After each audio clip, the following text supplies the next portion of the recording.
This is my wedding dress, and it was never meant for the man I married. Listen, hear that dry little sigh the fabric makes?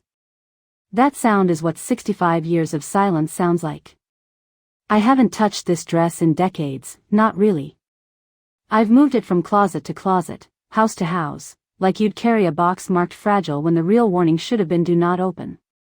But today, I'm opening it. Because I'm running out of places to hide it, and, if I'm honest, I'm running out of time to hide the truth. Before we're done, I will tell you who the man was, the one I was supposed to marry, and exactly why I didn't. And I'll show you the proof, because it's been stitched into this dress the whole time. The lace has yellowed like old piano keys. The satin still holds a faint sweetness, rose powder and perfume that doesn't exist anymore. And right here on the cuff, there's a missing button. That button has been missing longer than some people have been alive. And I never replaced it. Not because I forgot, because every time I saw that empty little space, I remembered what else went missing. Have you ever picked something up and felt the weight of the year it came from? This dress is heavier than it looks. I'm going to set it on the bed, just for a moment. The way I did the first time. The way I did the last time. All right. Let me take you back. I was 19, with hair I thought I had to tame and a laugh that came too easily. I lived in a small town where people didn't knock to visit, they just opened your screen door and called your name like the house belonged to them. And the man everyone thinks this dress was for, wasn't my first love. Not even close. His name was Noah Kincaid. And if you'd asked my mother back then, she would have said that name like it was something bitter she'd accidentally swallowed. I met Noah on the side of Route 6, of all places. My father's old Chevy sputtered and died in a thin spring rain, the kind that makes the world smell like wet dirt and new leaves. I remember sitting there with my hands on the wheel, pretending I knew what I was doing, while my heart thumped like it was trying to get out and push the car itself. A pickup pulled over behind me, dark green, mud on the fenders. A man hopped out and jogged up, jacket collar turned up against the rain. He didn't ask, "Are you stupid?" the way some men did back then. He asked, "You safe?" His voice was calm, like he'd never once raised it to win an argument. He smelled like cedar and motor oil. And when he leaned over my engine, rain dripping from his hair onto the metal, he hummed, softly, like he was keeping the machine company. He fixed it in 10 minutes. Not with magic. With patience. With hands that knew how to coax life back into stubborn things. When the engine finally caught, I let out this embarrassing little gasp, and he smiled without making fun of me. "Now," he said, wiping his hands on a rag, "you can get home before the rain decides to get mean." I should have driven away. A sensible girl would have driven away. Instead I asked, "What do I owe you?" And he looked right at me and said, "A dance at the county fair." That's how it started. Not with a ring. Not with a promise. With a dance I didn't even know I wanted. 2 weeks later, the fair lights blinked like fireflies trapped in glass. Noah met me by the pie stand, hair still damp from washing up after work. He wore a clean shirt that didn't quite hide the fact that he'd been under engines all day. When he took my hand, his palm was warm and rough in a way that made me feel safe. Like if my life broke down again, he'd pull over without being asked. We danced to a slow song, one of those scratchy records where you can hear the singer breathe. Noah didn't spin me around or show off. He just held me steady, like he could feel how badly I wanted to be held without having to explain myself. Do you know how rare that is? To be understood without being translated? I told him my favorite place in town was the library because it was the only building where people whispered their opinions. He told me his favorite place was the river bridge at dusk, because the water didn't care what anybody thought. And that was Noah, a man who lived like the world's judgment was just background noise. My family, unfortunately, lived like judgment was oxygen. When my mother found out I'd been seeing him, she didn't scream. That would have been easier. She got quiet, the dangerous kind of quiet where the air changes and you know something is about to be decided for you. At supper she asked, too casually, "Who's that boy with the pickup?" My father kept eating, fork scraping his plate like he could scrape the whole conversation away. "Noah Kincaid," I said. I tried to say it like it was normal. Like it was allowed. My mother set her glass down with a careful little click. "Kincaid," she repeated, like she was sorting the word into a drawer labeled trouble. "He's not for you." "Why?" I asked. My voice came out smaller than I wanted. "Because," she said, "love doesn't pay the doctor." And then she looked straight at my father and added, "And it doesn't save a house." That was the first time I understood there was something wrong, something happening behind the walls of our home that I wasn't being told. I didn't know about the bills tucked into my father's Bible.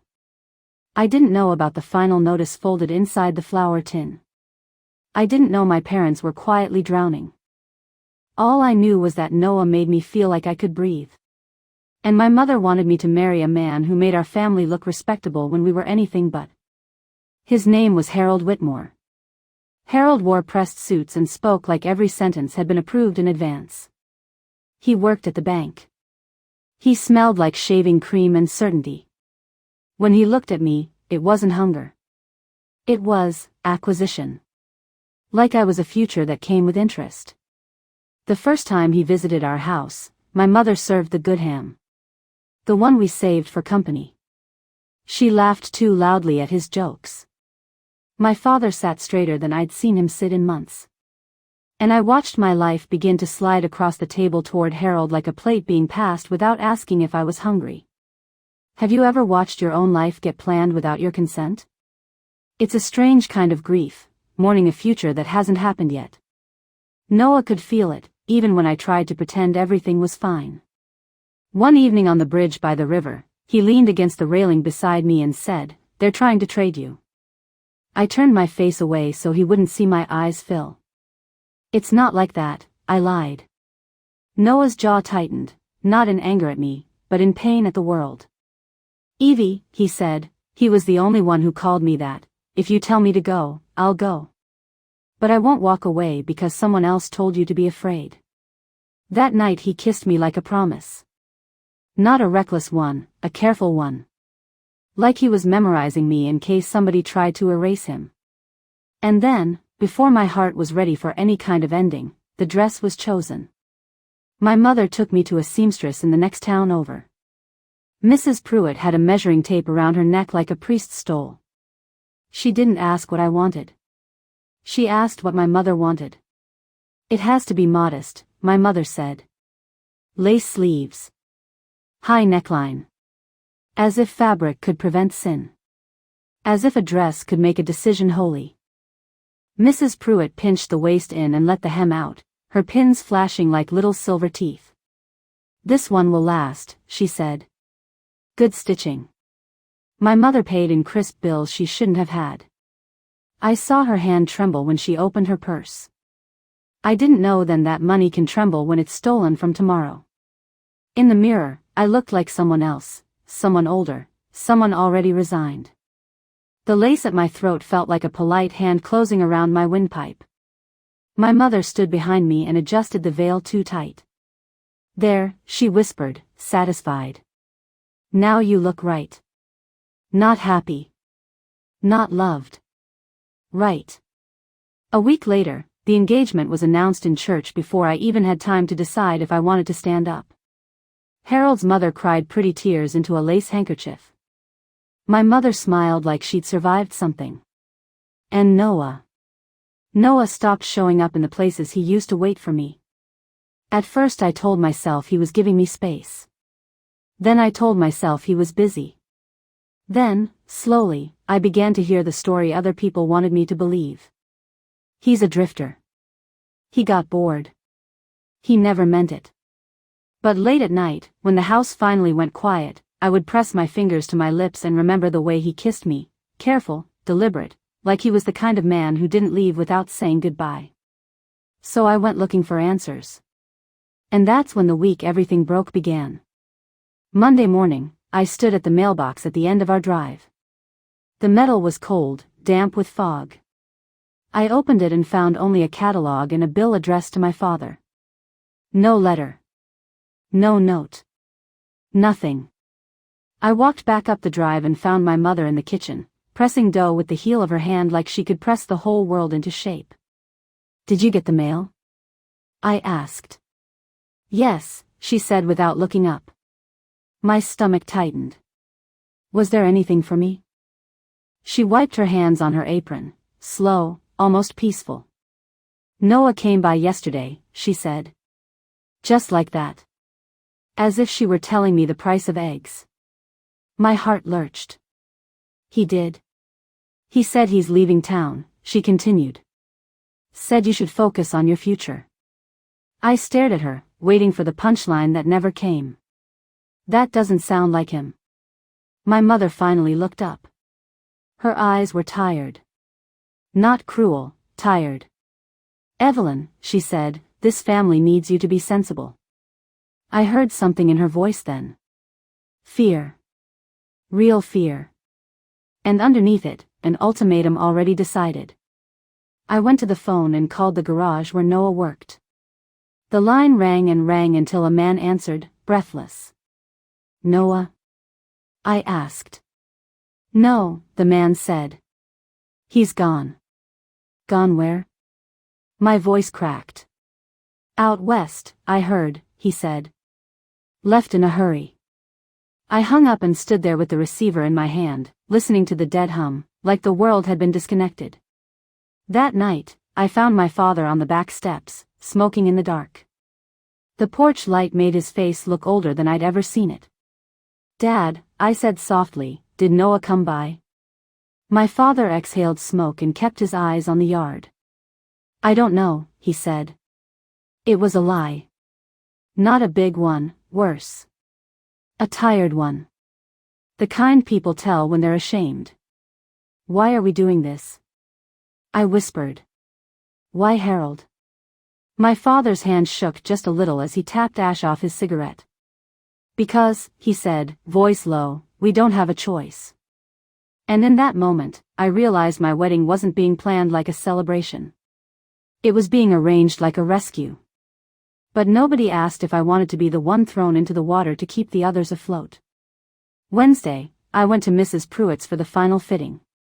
The dress hung there on a mannequin like a person waiting to judge me. Mrs. Pruitt pinned the veil, smoothed the lace, and then frowned at the cuff. "We're missing a button," she said. My mother stepped in quickly. "It's fine. No one will notice." But I noticed.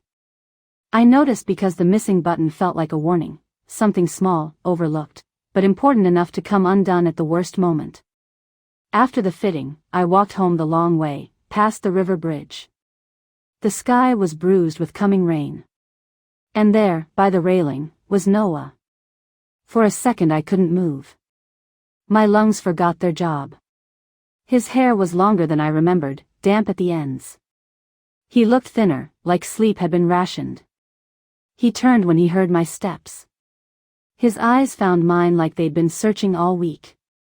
"Evie," he said. I rushed to him before my fear could catch up. "My mother said you left," I blurted. "The garage said you left." Noah's face tightened. "I tried to see you." He reached into his jacket and pulled out an envelope, creased, worn soft at the edges like he'd held it 100 times. "I wrote you," he said. "Every day." I stared at the envelope as if it were a trick. "I never got anything," I whispered. Noah's hand clenched around the paper. "Then somebody didn't want you to." The river below us rushed on, loud enough to cover the way my heart broke in real time. He stepped closer. "Tell me you want this," he said, voice shaking just slightly now. "Tell me you want Harold. And I'll stop." My mouth opened. No sound came out. Because what I wanted and what I could afford were two different things. Noah swallowed hard. "I can take you," he said. "Tonight. We'll go anywhere. I've got a job lead in Michigan. It isn't much, but it's honest." And then he said the sentence that still stings when I remember it. "I'd rather be poor with you than watch you disappear in a nice dress." A nice dress can be a quiet kind of prison. I looked at him, this man made of patience and grease-stained honesty, and I almost said yes. I almost stepped off that path and chose my own life. But then my mother's voice rose in my memory. Love doesn't pay the doctor. And my father's, we don't have a choice. Something's wrong at home, I admitted, hating how small I sounded. I don't know what, but they need Harold. Noah's eyes flashed. They need his money. I didn't answer. That was my answer. Noah nodded slowly like he was accepting a bruise he couldn't argue with. Did your mother tell you I left? He asked. Yes. Did she tell you why? I shook my head. Noah looked out over the water. When he spoke again, his voice was quieter. She came to the garage, he said.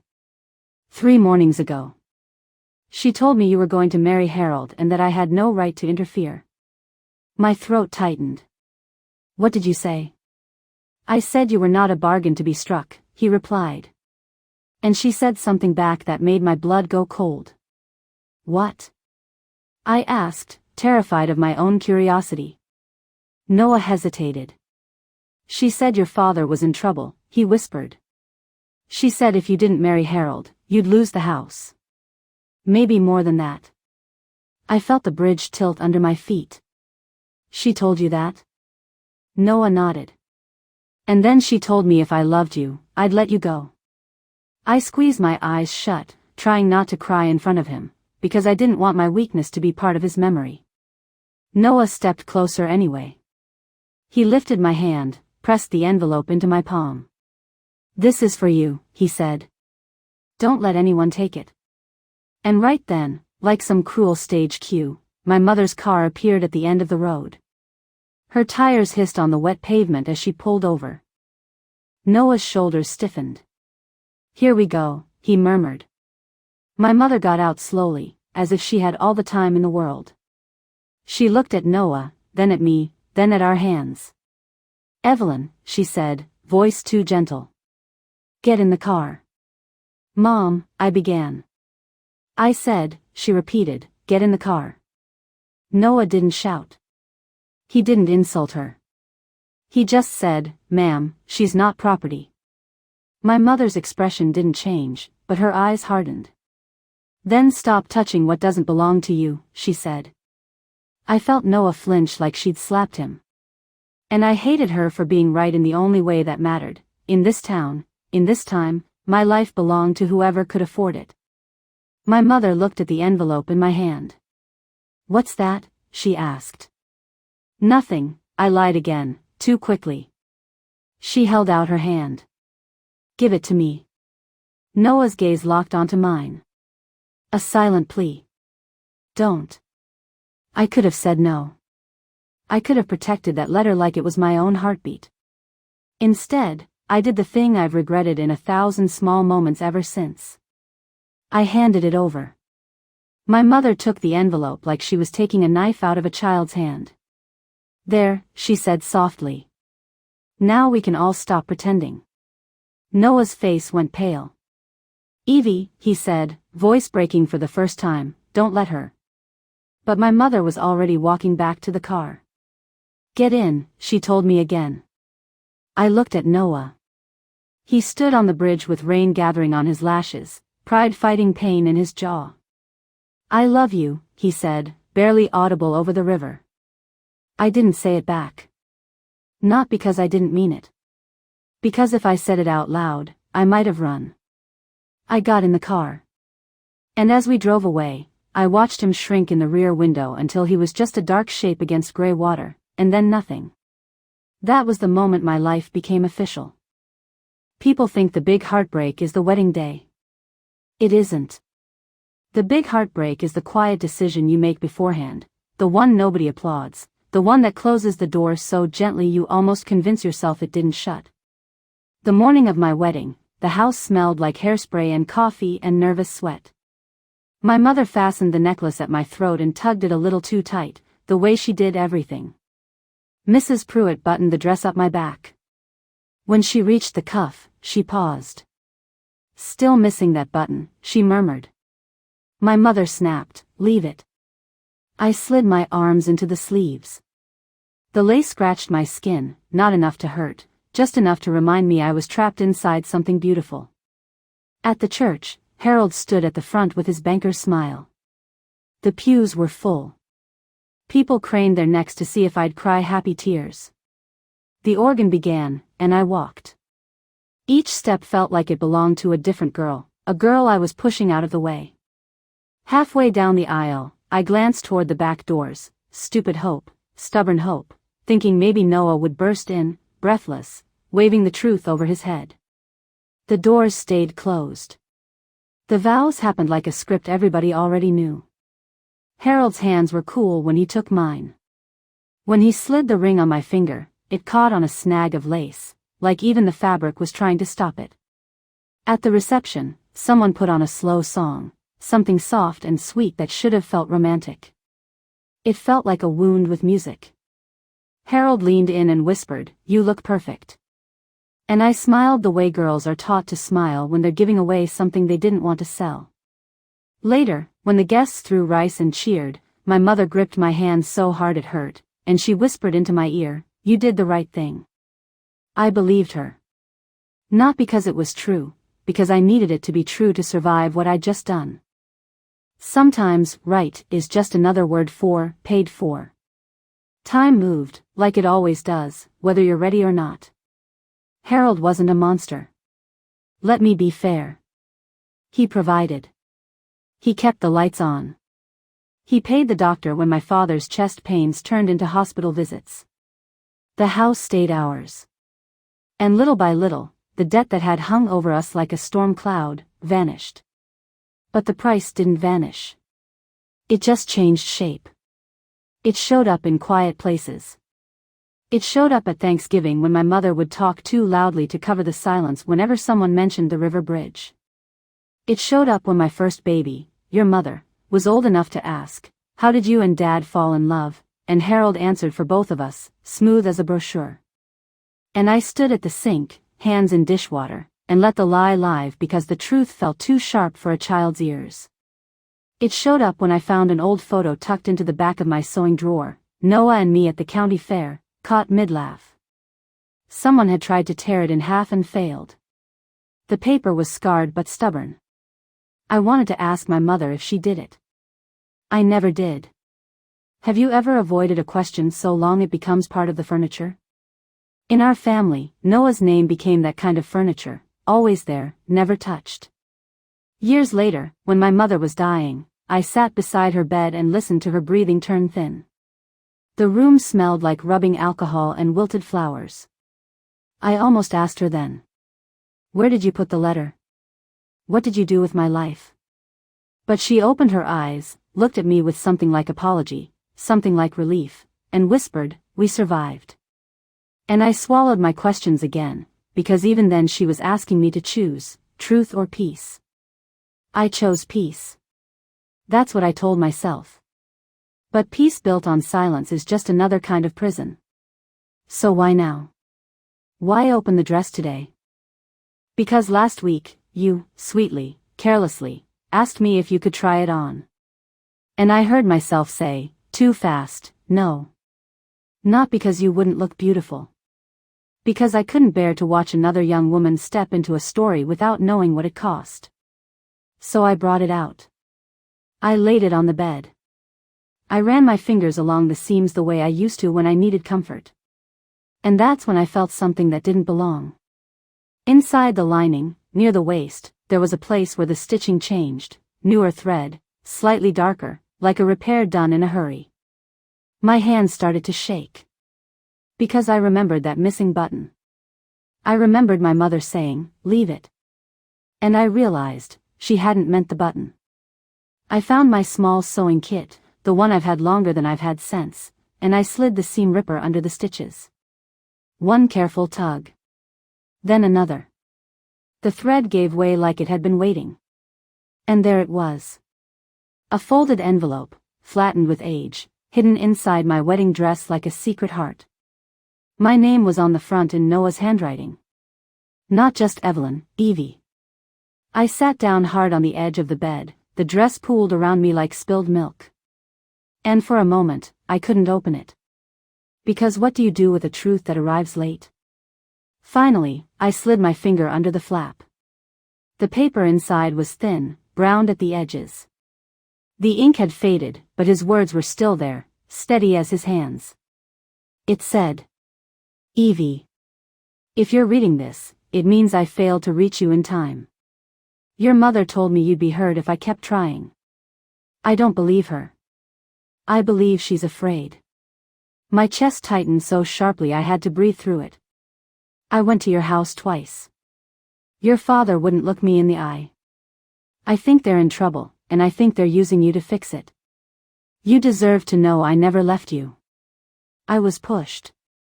Tears fell onto the page, darkening the paper like tiny bruises. "I'll be at the river bridge Wednesday at dusk. If you come, we go. If you don't, I'll stop. Not because I don't love you. Because I do." I pressed the letter to my mouth, and a sound came out of me that I didn't recognize, a grief that had been preserved as carefully as the dress. Because I did go. And my mother did stop it. And then there was one last paragraph, the one that made my hands go cold.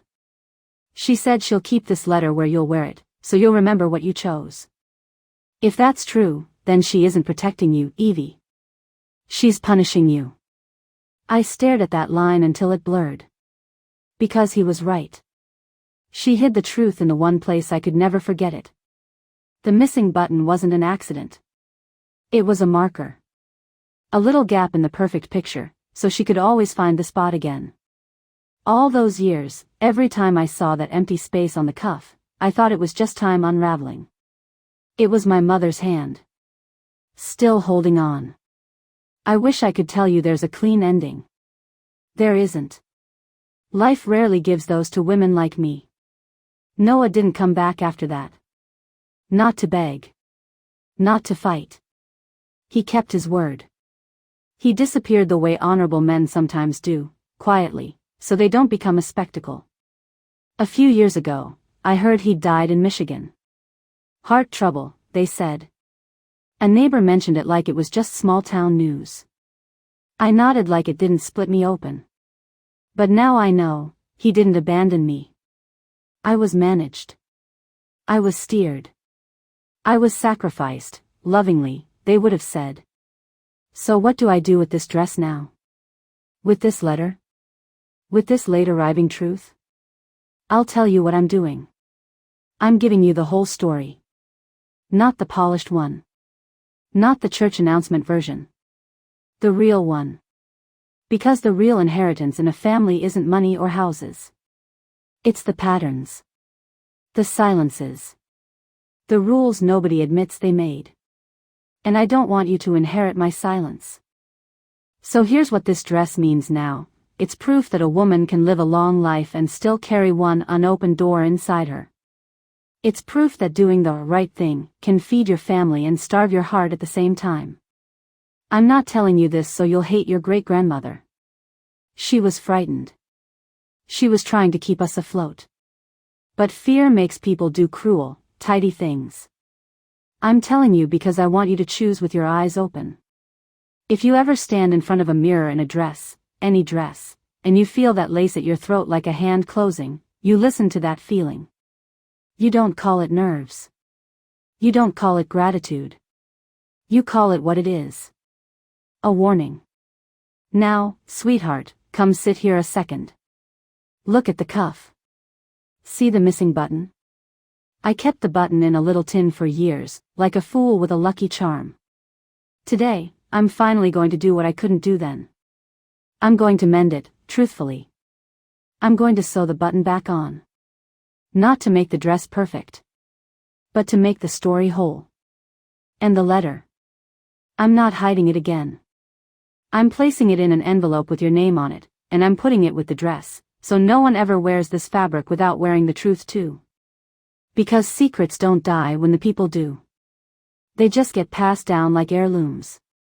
If this story moved you, if it made you think of the things your own family never says out loud, please tap like. It helps more people find stories like this on Dust of Old Days. And if you want more grandmother style, slow burn family stories, old loves, hard choices, and the quiet consequences that echo for generations. Subscribe to Dust of Old Days. One last thing. People ask me sometimes if I regret it. If I regret not running with Noah. The honest answer is complicated. I regret the lie. I regret the stolen letter. I regret the way my love was treated like a problem to be solved. But I don't regret you. And I don't regret the life that came after, even when it hurt. I just wish, God, I wish, someone had told that 19-year-old girl that love and survival shouldn't have to be enemies. That she was allowed to want both. I'm telling you now, in case you ever need to hear it, you're allowed. Tell the truth early, it hurts less than silence. All right. Help me fold it, will you? There. Gentle. Like it's still breathing. And as I close this garment bag, listen. That isn't just a zipper. That's a chapter finally finished. Good night, Noah. And good night, my girl, go live a life nobody has to whisper about.